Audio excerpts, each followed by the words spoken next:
trabalha um assunto no qual o pastor já começou a falar, sobre os profetas. Eu quero trazer nessa noite para conhecimento e meditação da igreja, o profeta Zacarias. Busque aí na sua Bíblia, Zacarias capítulo 1, do verso 1 ao verso de número 6.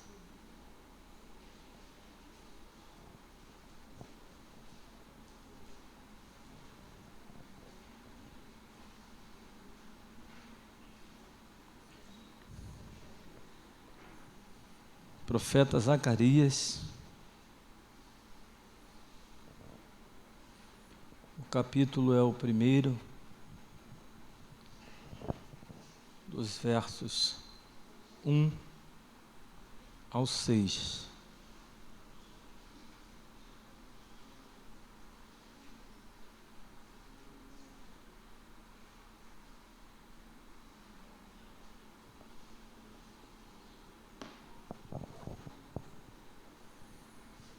Está escrito assim: no 8º mês do 2º ano de Dário, veio a palavra do Senhor ao profeta Zacarias, filho de Baraquias, filho de Ido, dizendo: portanto, dizei-lhes, assim diz o Senhor dos exércitos, tornai-vos para mim, diz o Senhor dos exércitos, e eu me tornarei para vós outros, diz o Senhor dos exércitos. Não sejais como os vossos pais, a quem clamavam os primeiros profetas, dizendo: assim diz o Senhor dos exércitos, convertei-vos agora dos vossos maus caminhos e das vossas más obras. Mas não ouviram, nem me atenderam, diz o Senhor. Vossos pais, onde estão eles? E os profetas, acaso vivem para sempre? Contudo, as minhas palavras e os meus estatutos que eu prescrevi aos profetas, os meus servos, não alcançaram os vossos pais. Sim, estes se arrependeram e disseram: como o Senhor dos exércitos fez tensão de nos tratar, segundo os nossos caminhos e segundo as nossas obras, assim Ele nos fez. Feche os seus olhos, curve sua cabeça, vamos falar com Deus. Pai, nessa noite, uma vez mais, tivemos o privilégio de subir à Tua casa. Cantamos louvores, oramos, tivemos um momento de ofertório, momento de oração, e agora queremos Te pedir que Teu Espírito Santo aplique no nosso coração essa palavra Sua.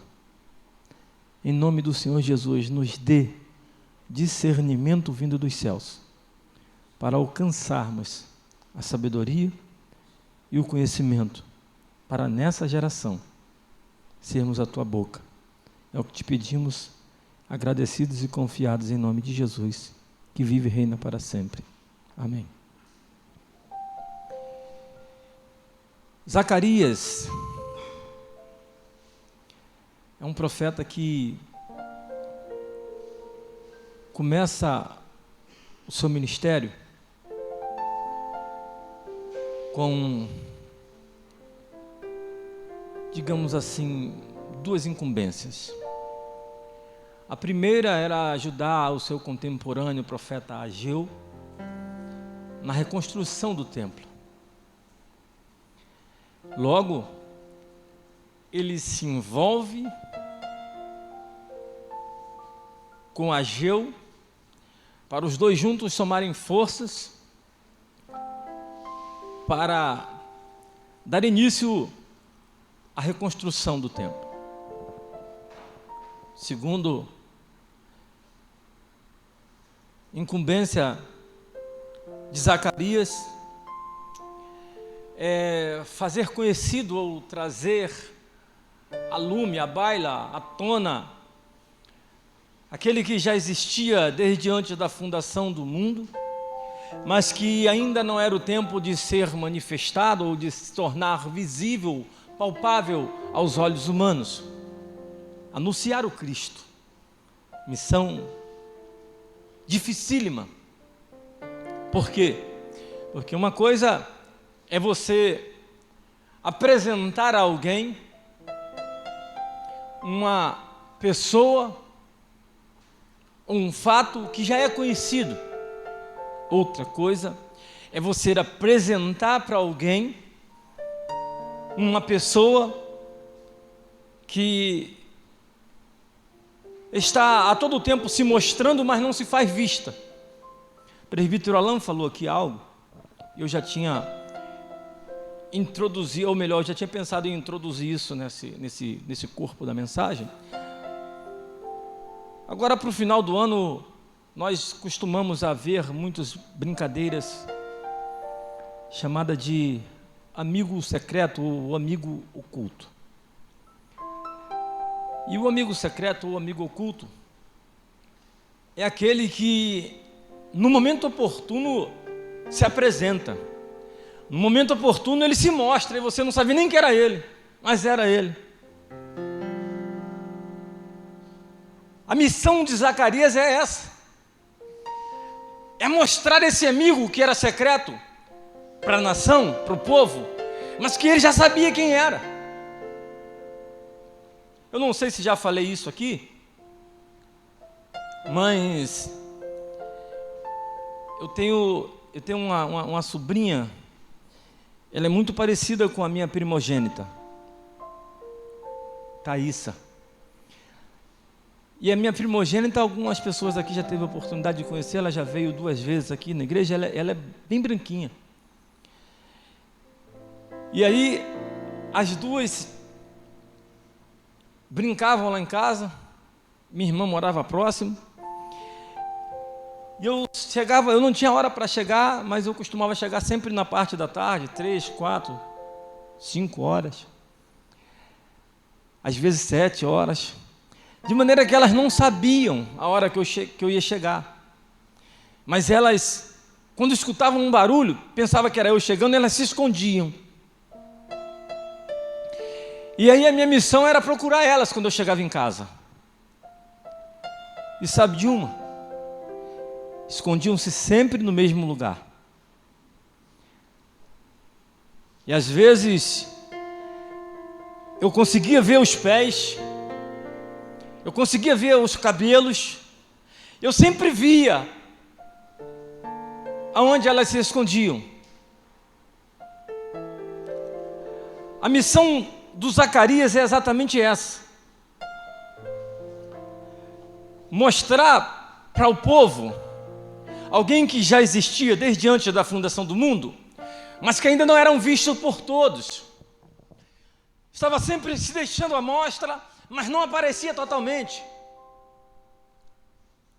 Prova disso é o que a teologia chama de cristofania.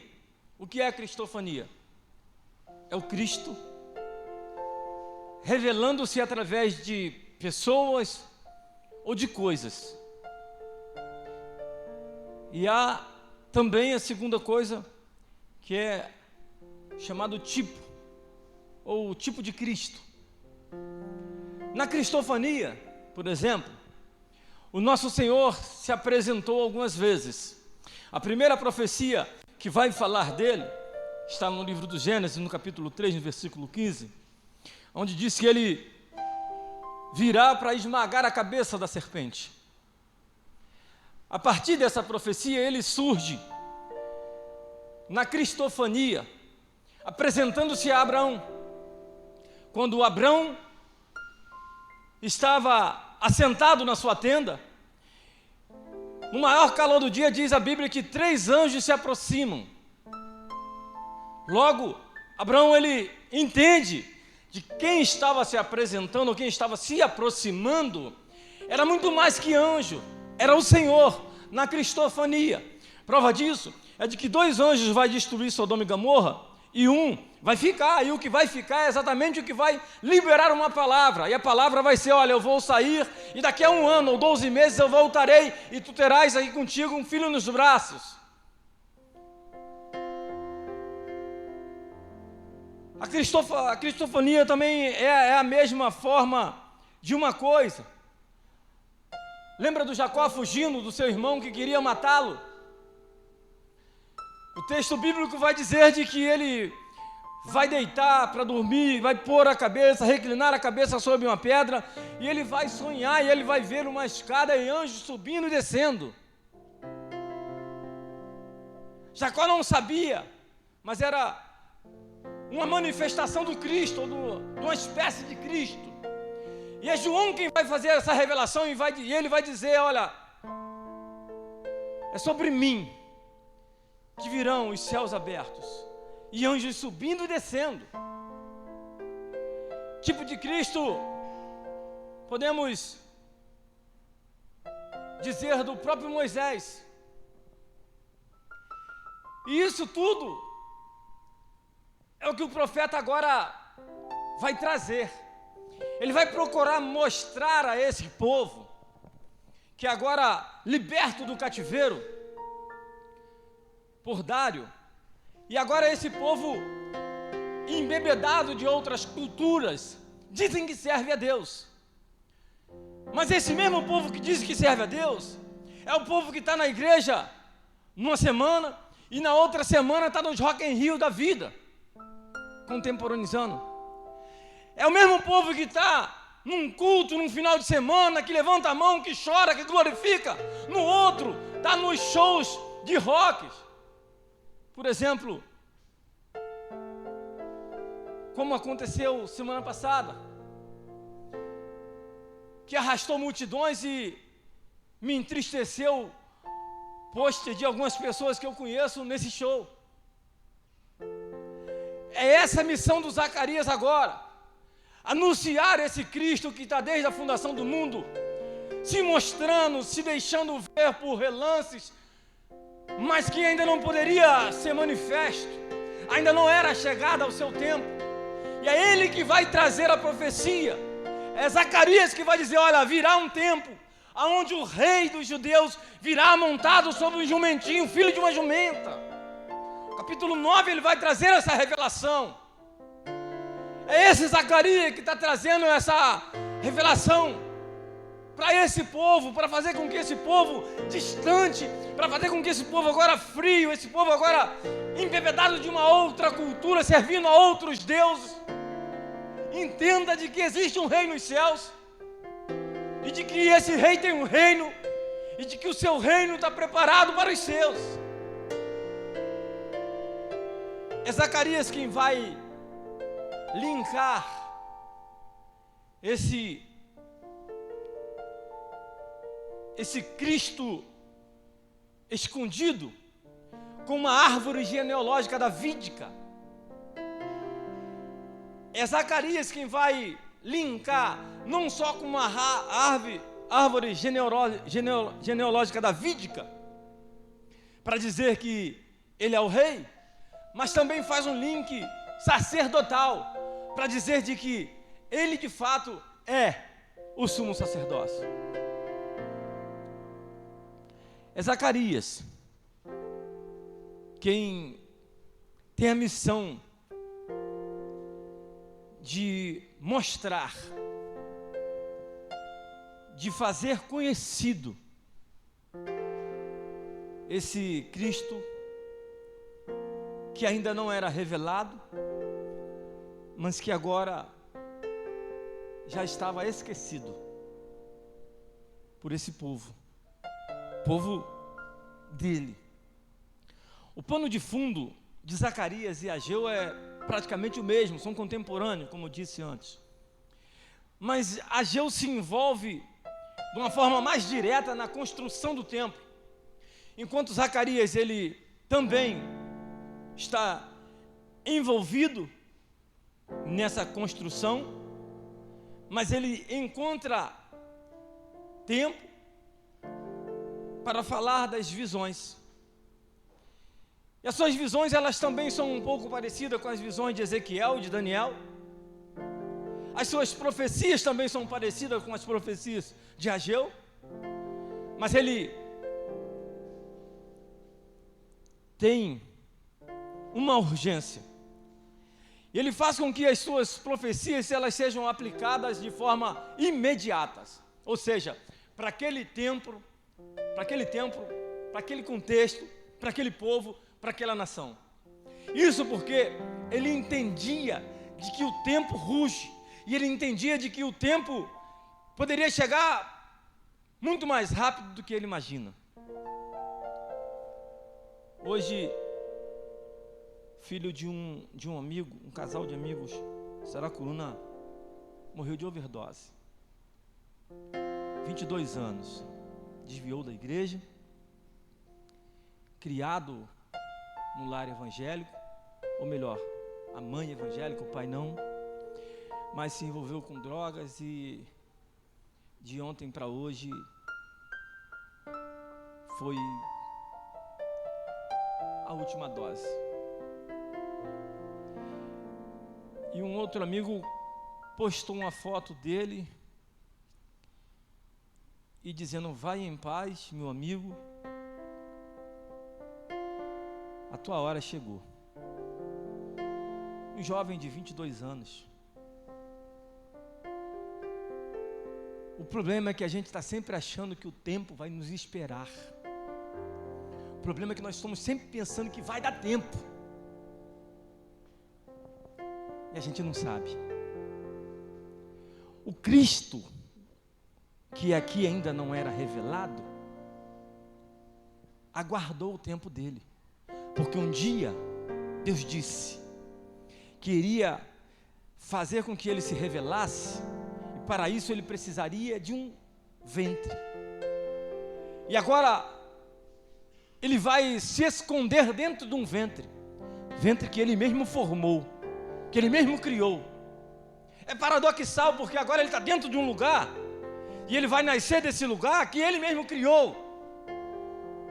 Mas ele vai esperar, ele vai aguardar o seu tempo. E ele precisou 38 a 42 semanas para que cumprisse o tempo da gestação, para que ele fosse assunto, para que ele fosse revelado. Embora o seu nascimento não traga de fato a revelação, porque ainda não era chegado o tempo dele ser mostrado ao mundo, mas ele já nasce, e nasce sendo anunciado que seria o Salvador. Mas repare que ele aguarda o tempo do cumprimento. É interessante que Isabel, prima de Maria, também está grávida. Está grávida de João o Batista. E diz a Bíblia que Maria vai se encontrar com Isabel e ela vê a sua prima e ela saúda a prima. Eu não sei se ela dá um abraço, mas a sua saudação faz com que João o Batista está dentro do ventre de Isabel, diz a Bíblia, que ele vai se remover. Eu penso que foi num abraço. As primas se abraçam, choram de saudade, e Maria diz: Shalom Adonai. E quando Maria saúda Isabel, a saudação entra no ouvido de Isabel. A Bíblia diz que João vai se revirar dentro do ventre. Eu gosto disso. Talvez foi João dizendo para Jesus: eu ouvi tua voz, eu sei que você está aí. E aí Jesus disse para João: João, segura, que daqui 30 anos nos encontraremos na água de novo. Estavam os dois dentro d'água. Estou mentindo? Líquido amniótico. Mas o tempo precisava se cumprir. E 30 anos vão se passar para que Jesus possa se encontrar com João Batista de novo. Só que aqui não. Aqui Zacarias tem pressa, porque ele entendia de que a qualquer momento aquilo que ele estava anunciando poderia se cumprir.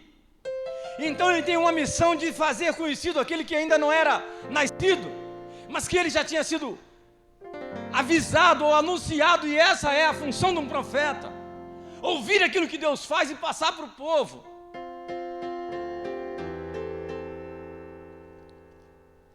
Então ele quer trazer, ou ele tem urgência em anunciar de que poderia ser muito mais breve do que o povo pensava. E aí eu acho interessante que ele diz assim: lembra dos seus pais que andaram em outros caminhos, não deram ouvido aos profetas? Onde estão os seus pais? Onde estão os profetas?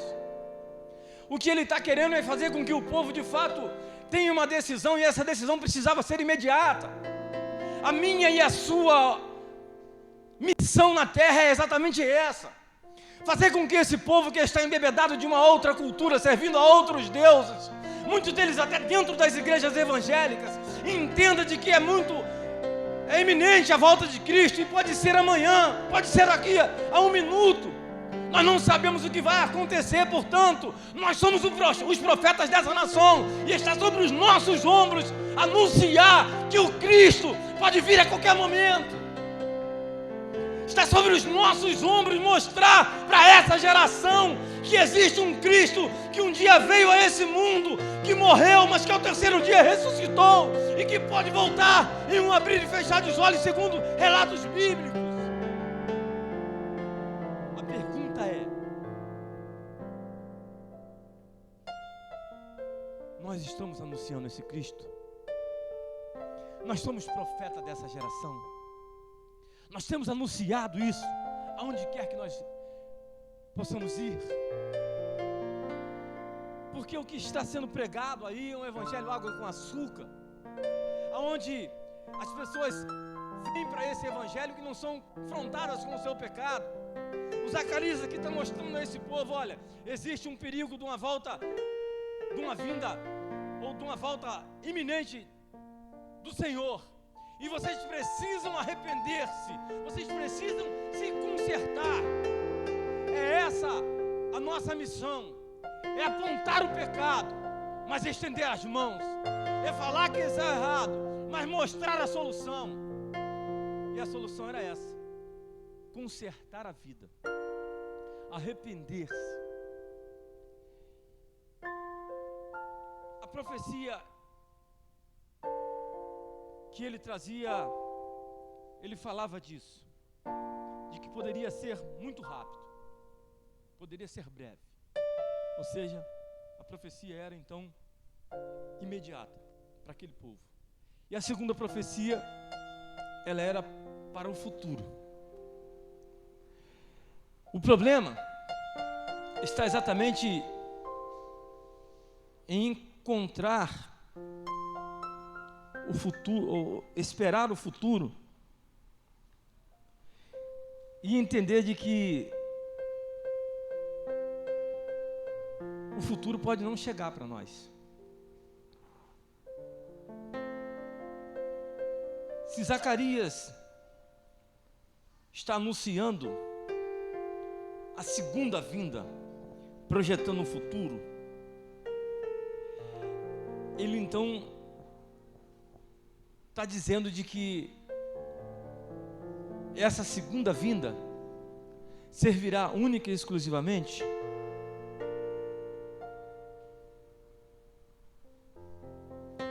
para Deus levar consigo o seu povo.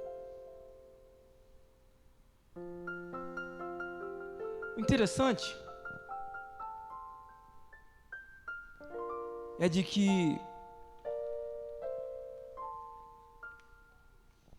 o Zacarias fornece muitos vislumbres do Messias, mas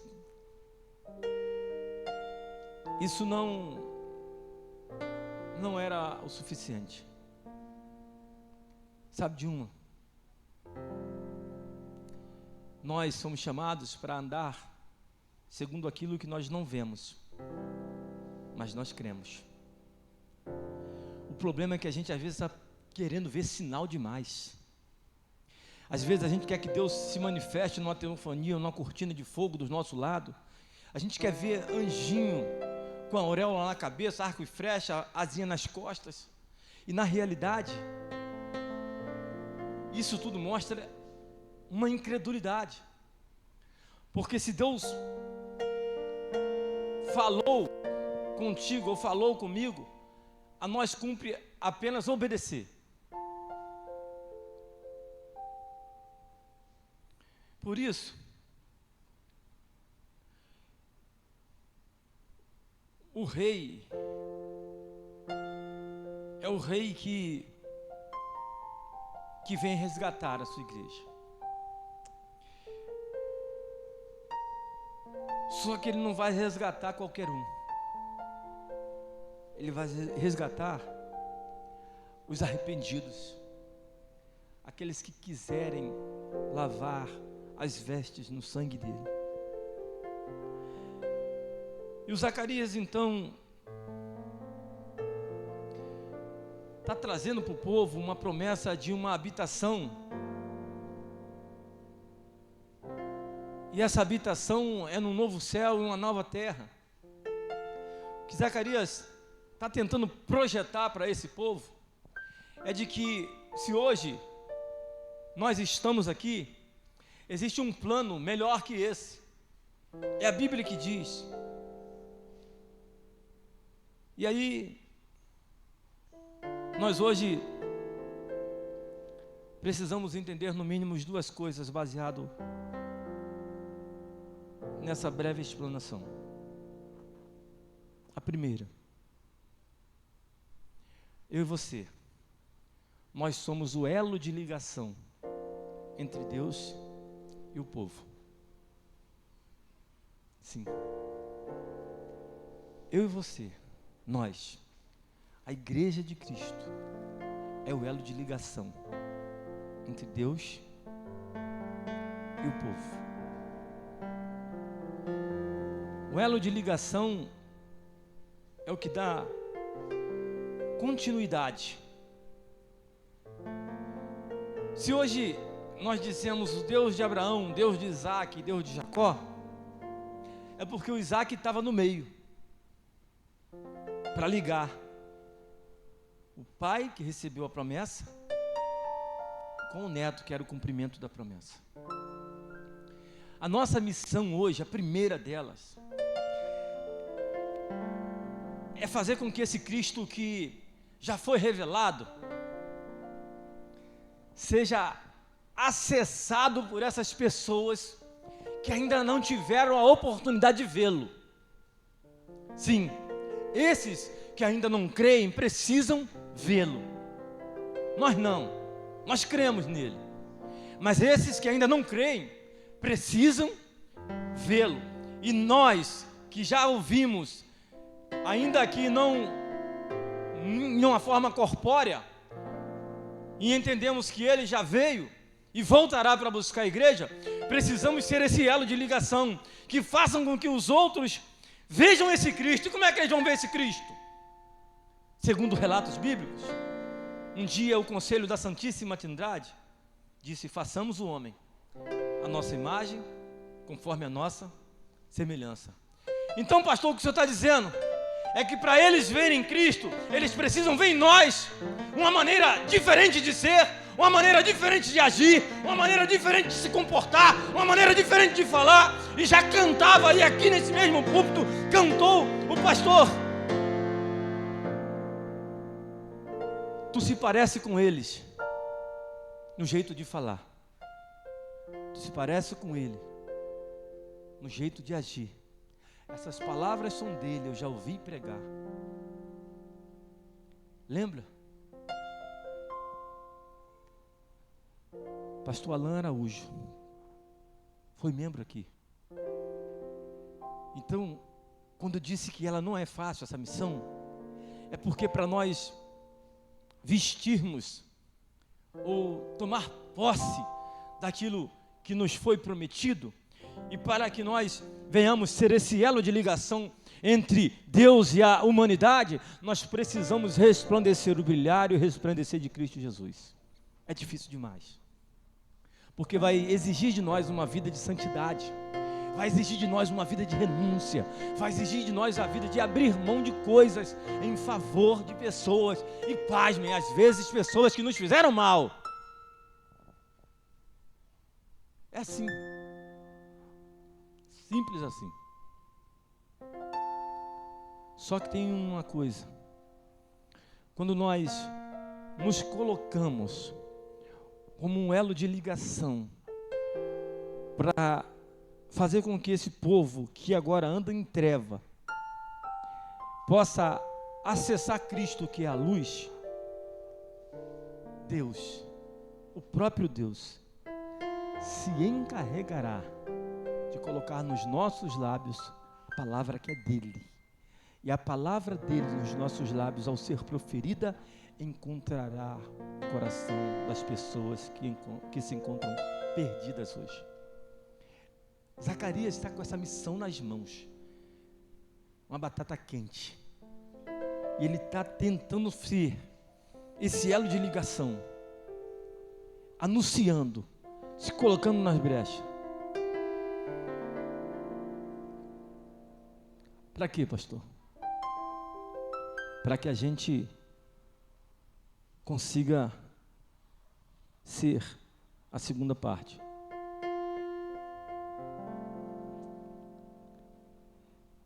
Se nós somos o elo de ligação, nós precisamos ligar Deus ao povo, ao homem, para anunciar que existe um plano melhor, existe uma vida melhor, que não é essa que nós estamos vivendo. Mas, porém, todavia, enquanto nós andamos nas trevas, na escuridão, nós não acessarmos a luz, nós vamos andar tropeçando, chutando as quinas dos móveis, das paredes. Mas uma vez nós nos encontrando com essa luz, aí nós viramos a página e encontraremos um lugar diferente desse que nós vivemos. A segunda profecia, ela é futura, ela é exatamente para isso, para dizer para o povo que existe um lugar melhor que esse, aonde, segundo o livro do Apocalipse, ele enxugará dos nossos rosto toda lágrima. Lá não haverá mais choro, lá não haverá mais pranto, não haverá mais dor. Tem uma música que eu acho muito linda, que diz isso: não haverá mais choro ali, não haverá nenhum clamor, verei os olhos de Jesus e tocarei seu corpo, enfim. Tem um lugar preparado para nós, que olhos não viram, que não subiu ao coração do homem, mas que está preparado para cada um de nós. Nós só não podemos fazer que esse lugar seja exclusivo para nós. Precisamos fazer com que esse lugar seja aberto, estendido para aqueles que estão lá fora. Eu e você, segundo o relato do Pedro, na sua carta, capítulo 2, ele vai dizer: vós sois a nação santa, povo eleito, sacerdócio real. Nós somos esse povo, mas nós precisamos seguir anunciando. Essa é a missão da igreja, anunciar o Cristo, que para esse profeta era uma sombra de trás de um porte, de uma cortina, que se tornou real para um outro profeta, João Batista, e para os discípulos, e para aqueles que o quiseram e o serviram. Mas se ele foi assunto aos céus, e de que agora dos céus, ele disse que enviaria o Espírito, e o seu Espírito está sobre nós. Só que nós temos que comunicar isso ao outro, ao outro, ao outro e ao outro. Mas não pode ser de qualquer maneira. É com vida de consagração. É com vida de renúncia. Para que esse lugar que está reservado para nós também possa ser acessado por aqueles que ainda não viram. E de que, eu não sei se você sabe, um dia iremos prestar contas.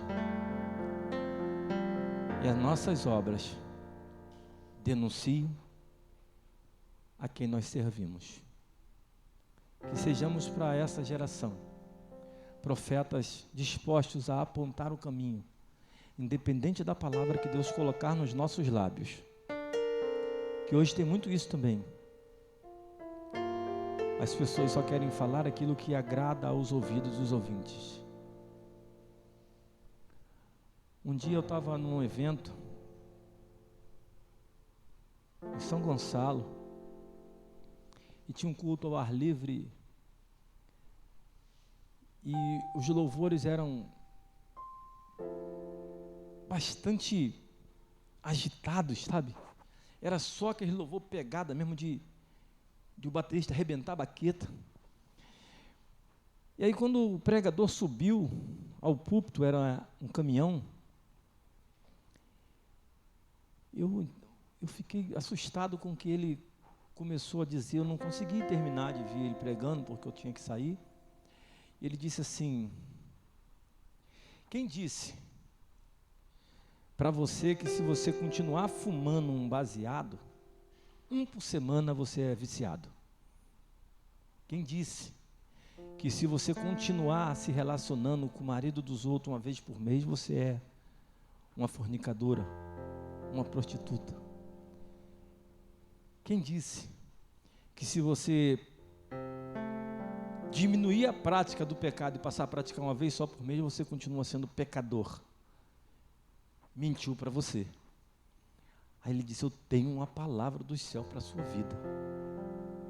Eu falei: que céu é esse? Não consegui ficar, que eu tinha que sair, mas eu tinha uma curiosidade de ouvir o que ele ia continuar falando. Mas não ia vir coisa boa não. Eu acredito que era daí para pior. Porque os profetas da nossa geração não querem apontar o pecado, querem ser coniventes com o pecado. A nossa missão, a missão da igreja, é mostrar o erro, não acusar, estender as mãos, oferecer ajuda e dizer: você escorregou? Eu estou aqui para te ajudar. Você caiu? Levanta. Você errou? Vamos acertar. Mas precisamos, em todo o tempo, estar prestes a ser o suporte. O suportar que o Paulo diz é esse: ajudar aos nossos irmãos. Que Deus coloque uma palavra nos seus lábios, para que essa palavra possa surtir efeito na sua casa, na sua parentela e na vida daqueles que estão à sua volta. Que seja nós, eu e você, profetas para essa geração, para anunciar que Jesus Cristo a qualquer momento voltará para levar a sua igreja. Eu não sei você, mas eu quero morar com Ele no céu. E se você quer também, diz um glória a Deus aí. Se coloque de pé, vamos orar. Pai, só o Senhor sabe o quão difícil é vivermos uma vida de santidade em uma geração decadente, em uma sociedade corrupta e falida. Mas o Senhor confiou a nós essa missão, e nós estamos aqui para dizer que iremos até o fim, porque sabemos que maior é o que está em nós do que o que está no mundo. Que não venhamos desfalecer, esmorecer, para trazer mensagens que afalfe o coração do ímpio, sem que antes façamos com que eles entendam que precisa haver um arrependimento e uma mudança de vida para alcançar a vida eterna. Nós não vamos temer as perseguições que se levantarão contra a igreja, porque a tua palavra afirma isso. Se precisarmos ser martirizados por amor dessa palavra e do teu evangelho, que se cumpra na nossa vida assim, mas que não venhamos em hipótese alguma, em momento algum, titubear na fé e se afastar dessa palavra que é viva, que é santa e que é verdadeira. Que sejamos nessa nação tudo aquilo que o Senhor um dia projetou que seríamos, para alcançar aqueles que são seus, que só estão nas mãos de Satanás por negligência da igreja. Mas levanta, Senhor, aqui em Mauá, na IPM Praia, um povo disposto a saquear o inferno, a arrancar das mãos de Satanás aqueles que são seus, porque estamos certos de que somos teu povo, e que sobre o teu povo as portas do inferno não vão prevalecer. Unge a nossa mente, o nosso lábio, para que só saia palavras de bênção da nossa boca, não palavra de maldição e palavra de derrota. Unja o nosso pensamento, para que só consigamos pensar em tudo aquilo que pode nos dar esperança, e que mesmo em meio à tribulação mundana, possamos ter sempre em mente a convicção e a certeza de chegará um tempo em que o Senhor levará consigo a sua igreja. É o que te pedimos, em nome e por amor de Jesus Cristo, teu Filho, o nosso Senhor e o nosso Salvador, que um dia foi anunciado por Zacarias, que um dia foi anunciado por João Batista, e que hoje é anunciado por nós, a tua igreja. Maranata, ora vem, Senhor Jesus. A tua igreja está aguardando, mas enquanto o Senhor não vem, a tua igreja anunciará o seu amor, a sua graça, a sua bondade, a sua misericórdia, com os nossos atos, com os nossos afazeres, e se preciso for, até com as nossas palavras. É o que te pedimos, confiados em nome de Jesus, que vive e reina para todo sempre. Receber a bênção. Eleitos do Senhor, ide pois em paz. Que o Senhor te abençoe e te guarde. Que o Senhor faça resplandecer o rosto sobre ti e te dê a paz, muita paz. E que o grande amor de Deus, a graça salvadora e vivificadora de Cristo Jesus, o teu Filho, nosso Senhor, o nosso Salvador, as doces consolações e comunhão do Santo Espírito de Deus, repouse sobre a sua vida, repouse sobre a sua casa, repouse sobre a sua família, repouse sobre todo Israel de Deus espalhado por sobre a face da terra, não só hoje, nem só agora, mas pelos séculos dos séculos. E a igreja diz: celebre ao Senhor, meus irmãos.